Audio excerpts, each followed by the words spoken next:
March 1st, 1932. Night falls on Hopewell, New Jersey. A chill wind whispers through the Sourland Mountains. Inside a sprawling estate, a young family slumbers, unaware of the darkness descending. Charles Lindbergh, America's hero, sleeps soundly. His wife Anne rests nearby. In the nursery above, their 20-month-old son, Charles Jr., is quiet. The world outside is oblivious. The world inside is about to shatter. A noise, slight but sinister, breaks the silence. A creak on the floorboards, the shadow of a ladder against the nursery window, then the unthinkable. A kidnapping. A child vanishes. The world held its breath. How could this happen? Not to Lindbergh, the lone eagle who conquered the Atlantic and captured the nation's heart. Not to his family, living a picture-perfect life. But evil, it seems, doesn't discriminate. It slips through the cracks, even in paradise. The nightmare had begun. The nursery was eerily still. Empty crib, open window. The night air, once sweet, now carried a chilling emptiness.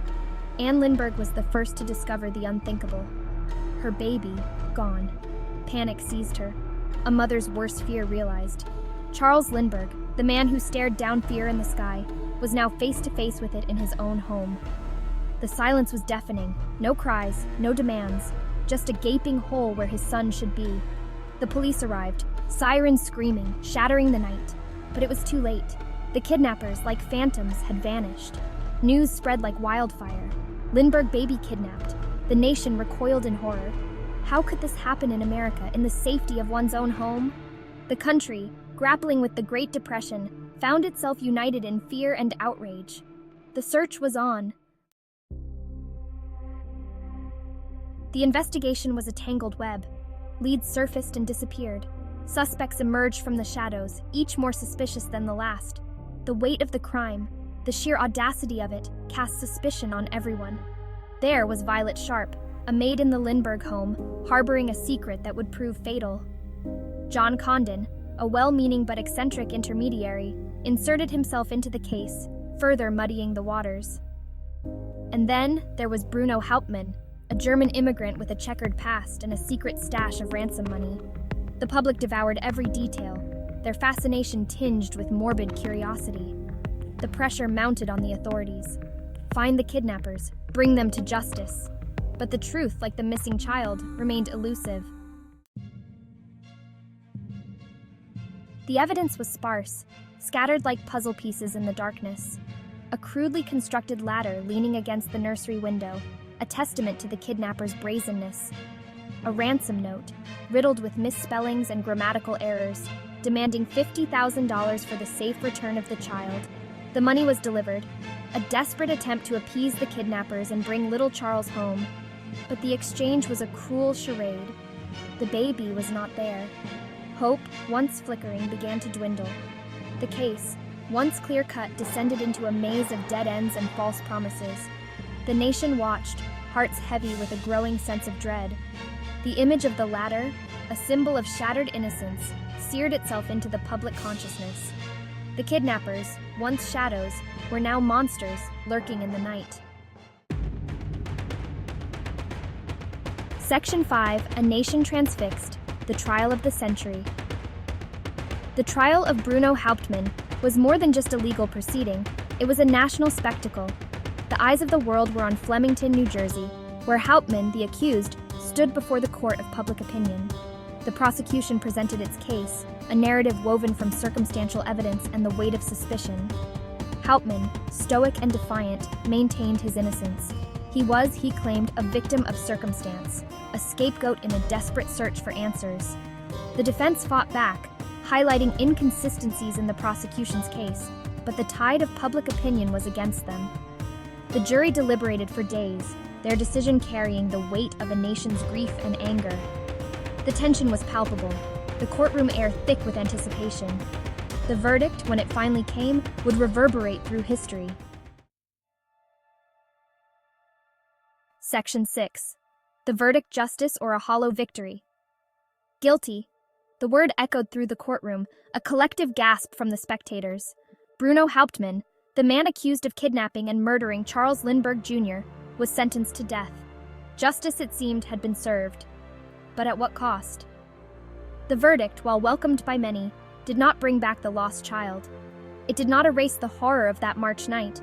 If anything, it amplified the lingering questions, the nagging doubts that clung to the case like a shroud. The Lindberghs, forever marked by tragedy, retreated further into seclusion, seeking solace that seemed perpetually out of reach.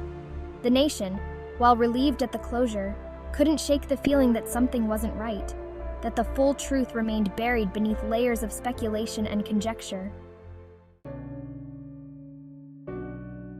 Section 7. The Lindbergh Legacy, a wound that never healed. The Lindbergh kidnapping was more than just a crime. It was a cultural earthquake. It shattered the illusion of safety and innocence, leaving an indelible mark on the American psyche. The Lindberghs, once symbols of hope and progress, became emblems of tragedy and loss.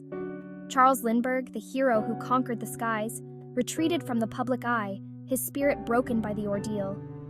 Anne Lindbergh, forever haunted by the memory of her lost child, channeled her grief into her writing, her words a poignant reflection of a life irrevocably altered.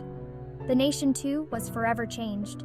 The kidnapping led to the creation of new laws, strengthening kidnapping statutes and making it a federal offense to transport a kidnapped victim across state lines.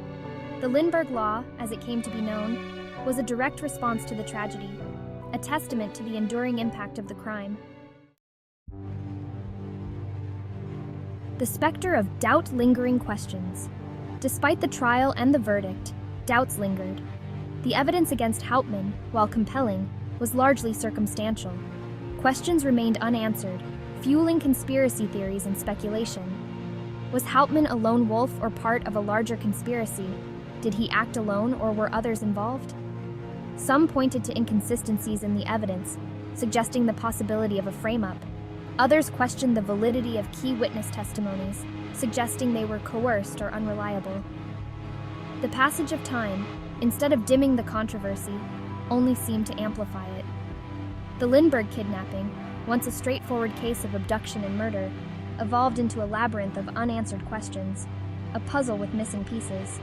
The truth, it seemed, was lost in the fog of time, obscured by speculation and conjecture.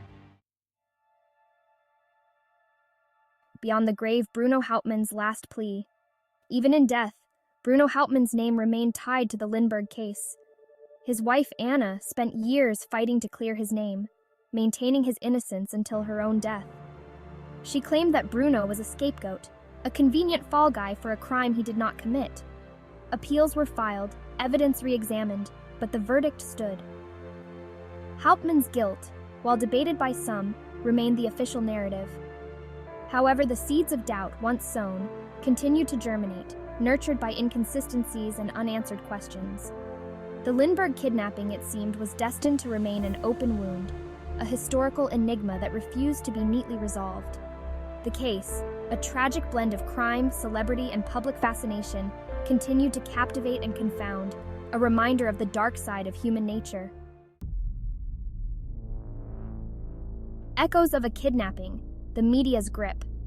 The Lindbergh kidnapping was a watershed moment for the media. Newspapers, radio, and the burgeoning film industry seized upon the story, fueling a frenzy of public interest.